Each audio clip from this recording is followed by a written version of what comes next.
Welcome on in, WIP Daily. Joe Giglio with you. Appreciate everyone listening, subscribing, following the podcast. Of course, our YouTube feed, which I'm on right now, 94 WIP. Check it out there. Tucker will join me in a few minutes as I've got Eagles on the mind today. OTAs yesterday.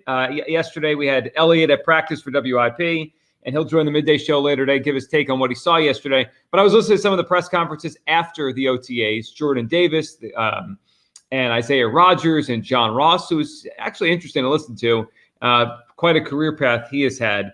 Paris Campbell spoke and Nolan Smith, but it really got me thinking, especially the first couple guys that got to the podium yesterday, about the next wave of Eagles and what they need. And really, as I look at the team this year, it hinges not so much on the rookies. I think we get excited about rookies because it's fresh and it's new, but it's pretty rare that a rookie, especially young players beyond the first round, have huge impacts. Once in a while, you get that. I mean, last year, certainly the Los Angeles Rams, did that with Puka Nacua and Kobe Turner, but that's rare. Across the NFL, it's rare for the Eagles, rare for anyone. For a rookie to come in and play a lot and play really well right away. It's actually, I think in fantasy sports, it's like the post-hype sleeper. And, like a guy people talk about, and then he's all right, and you forget about him. But that's actually where the story is.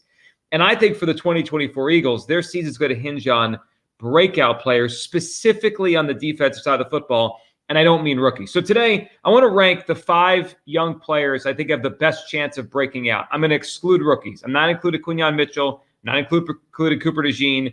They're not breaking out. They're just arriving. Next year would be a breakout if they're pretty good or decent this year. But the young players in this team, non-rookies, that I think have the best chance to have a breakout season. So I wrote 9 names down, just 9 young players that could do this. And then I'll give you my 5. And obviously at the end, we'll throw those 4 honorable mentions in that I didn't quite have in the top 5. But the 5 guys I'm most confident in breaking out and taking a leap this season. Number 1, he spoke a couple weeks ago, and that's Jalen Carter, last year's first-round pick. And this is on talent more than it is anything else. His talent is overwhelming. I mean, that's why people talked about him as a guy who could be a top 5 pick. Maybe he would have been a top 5 pick if not for off-the-field stuff and question marks about his personality. Now, we'll see how he meshes with Vic Fangio. So far, it sounds like so good. We'll see where his drive is at. We'll see if he keeps himself in great shape, because it felt like last year he wore down, which again is natural for a rookie. That happens where guys kind of hit a wall after a certain amount of games because it's just more than they've ever played before. But Jalen Carter has the best chance. Now, you look back in the history of star defensive tackles, especially ones that rush the quarterback. Typically, it's the third-year breakout. Sometimes it's the second, so we might be a year early on this, but typically it's a third-year breakout. Fletcher Cox, the third year was really when he became a star. Warren Sapp, who Jalen Carter's been compared to a lot over the years, that was kind of the third year he took that superstar leap. Now, can Jalen Carter do it this year? As I look at the Eagles' defense, and ironically, my list is full of Eagles defensive players, this is going to be the key to the season. They are going to need some of these young guys to take major leaps. Because if they're just the same as they were last year or just a little bit better than they were last year, I'm not sure they have enough on defense, because they lost their best defensive player in Hassan Reddick. They replaced him with a Bryce Huff who is maybe the same player, maybe a slightly worse player. We'll see. But it's not like they improved a lot. I don't think they're going to be markedly improved at that position because of Huff over Reddick. So where are they improved? Where are they better? They lost Fletcher Cox. Yeah, they'll be better at safety with CJ and then obviously some of these young players behind the veterans at corner, but they didn't really add anything substantial that you feel great about. Devin White, I guess, but last couple of years he's fallen way off in Tampa Bay. So it's young players, it's rookies, it's guys that have already been here that they're expected to take that leap. Number 1 for me is Jalen Carter. Pedigree, talent, production, it's all there. It's just a matter of how quickly can he become a first-team All-Pro. I think it's in the cards for him. Number 2 on my list, and I know when Tucker jumps on, he might disagree or might have a little pause on this. Maybe it's just because I heard him talk yesterday. I haven't given up on Jordan Davis. I have not. I just mentioned third-year defensive tackles is really kind of when you see that big jump. He is in better shape, clearly. Just look at him. I saw him a photo from the Eagles Autism Challenge a couple weeks ago, and then yesterday he talked about how he's changed his diet, moving more, cut out the sugary stuff. So he looks into being the best shape we've seen him in the NFL. And I do think when you take like a 10,000-foot view of Jordan Davis, there's a couple things that hit me and why I haven't given up yet that he could still be something real for the Eagles. One, the last 2 years, he has been in a rotation with a lot of really formidable players. Like 2 years ago, he's on a team that has, Javon Hargrave and Fletcher Cox, and they're winning every game. He's not going to play much. He's not going to play much over those guys.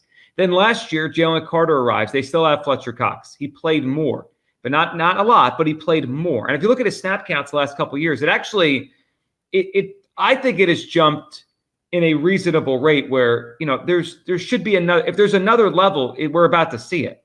I think he played, I don't have it in front of me, 18, 20% of the time his rookie year. And then it jumped to probably the 30s last year, maybe low 40s. Like, it's not like he's played 10% of the snaps. He's gotten snaps. Now, I thought last year he was playing well through November. And the Eagles' defense was probably top 12 or 15 until November. And then and there's questions on why. Some people believe it's because his weight ballooned and he just fell off in December. He and the rest of the defense just fell apart down the stretch of the season.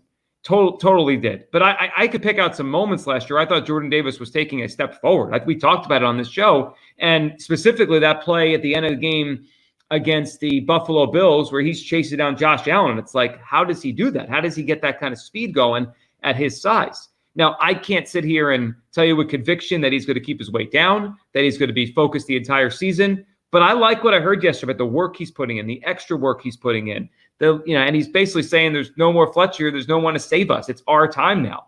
Sometimes that happens with young players. When the veterans move out, they have to step up. It happens in college all the time because it's the cycle of college football. Players move in, move out very fast. It's your turn now. And now it's Jordan Davis and Jalen Carter's turn to take over this defensive line. I haven't given up on Jordan Davis. Look, do I think he's going to be a 10-sack guy? I don't. But I think he could still be a really productive player and a good one for the Eagles. He's 2 for me, third year in the NFL. I think it's a make or break, certainly for his Eagles career.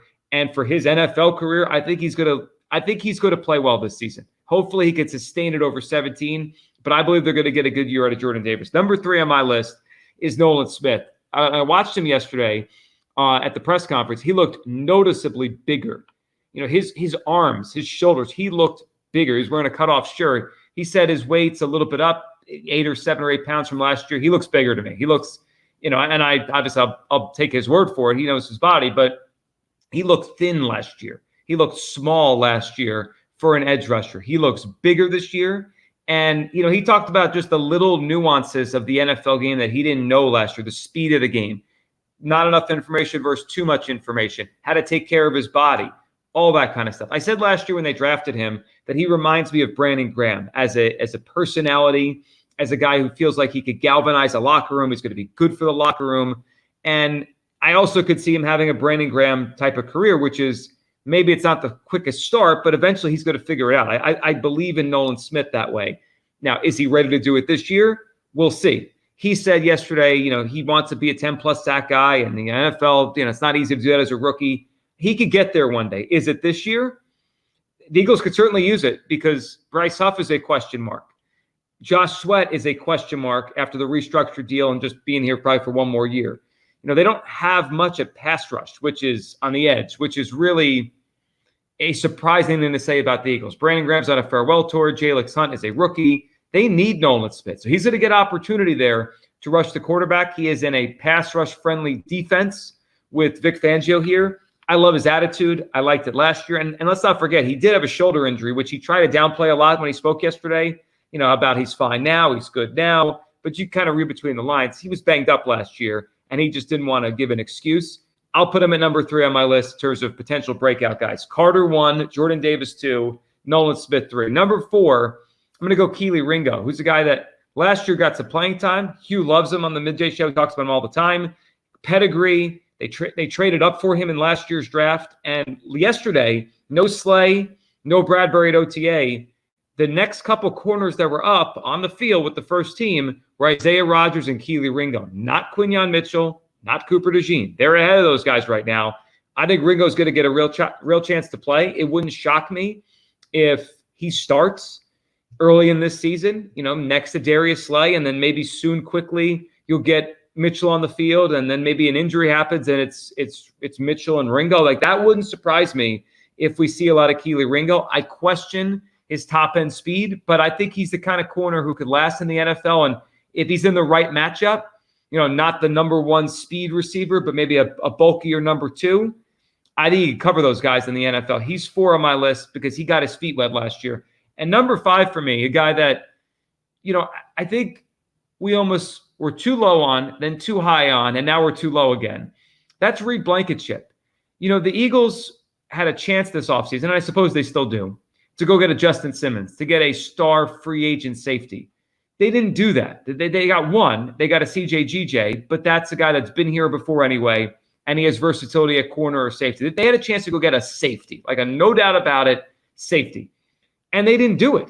They didn't do it in the draft. They didn't do it in free agency, and they have Sidney Brown coming off of an injury, and I think very unlikely to be ready to go week 1. So who does that leave as like the guy back there who is familiar with everything the last few years, has been here in the program the last few years? It's Reed Blankenship. His career and path here kind of mirrors for me Marcus Epps, who just hung around and got better. And all of a sudden he's a starter on a team that won 14 games that gets to a Super Bowl a couple years ago. I think Blankenship is a solid player. Is he great? No. Should he be your number one safety? No. But I still like him. And I think we could see a leap this year. I think everyone's quick to think he's going to go to the bench. I don't think he's going to the bench. Now, if they go sign a safety, perhaps. But I don't think he will. CJ always has injury issues. Sidney Brown coming off an ACL. If you tell me right now, Joe, who's the guy that plays the most snaps at safety for the Eagles this season? I would say it's Reed Blankenship. And just based on his development curve, I think we could see a breakout season. So he's 5th for me. So I go Carter, Davis, Smith, Ringo, Blankenship, 1, 2, 3, 4, 5. Quickly before Tucker hops on, 4 guys I wrote down but didn't put in my top 5. Nakobe Dean, I just questioned if he could play and if he could stay healthy. Isaiah Rodgers, he's talking like he's ready. We'll see if he's ready to play after a full year off. Tyler Steen, who's getting the first reps at right guard, and Sidney Brown coming off the ACL. Tucker, there's going to be a lot of talk about the rookies, about Saquon, all that stuff, but it does feel like this season could hinge on these young guys who already have been here. Are they ready to take the next step? Yeah, there are a lot of new faces, right? And there's a lot of turnover when you have, franchise legends like Jason Kelce and Fletcher Cox move on. The new fresh blood is kind of going to be what holds everybody's attention. But I think you're right, especially on that defensive side of the ball. Keely Ringo's a guy who I liked leading into the draft. I was shocked that he fell all the way to the 4th round. He was the guy, if you remember the pre-draft process when it first started, he was mentioned among the first-round guys, and then just kind of tumbled as the pre-draft process went along. He kind of reminds me of Rasul Douglas, kind of that mold of player who he's hung around for a while. He wasn't the best in Philadelphia, but he had, good years in Carolina, good years in Green Bay. Has been a starter for a little while, and I think he finished the year in Buffalo last year after getting traded at the deadline. That's who Keely Ringo reminds me of. And Nolan Smith, you mentioned, I think the moving on from Hassan Reddick has as much to do with Nolan Smith as it did Hassan Reddick's contract, right? When they drafted him, a lot of people thought, well, he's like Hassan Reddick. He's a Hassan Reddick clone. He can line up on the other side. Guess what?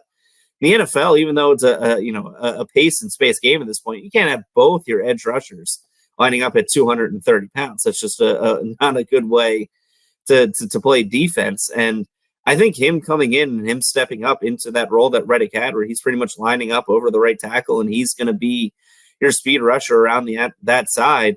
I think it's pretty much the role that he was built for. The fact that he's bigger, the fact that he feels a lot more mature. And I think since they drafted him, he's proven to be a hard worker and someone who I think will figure it out. You mentioned Brandon Graham.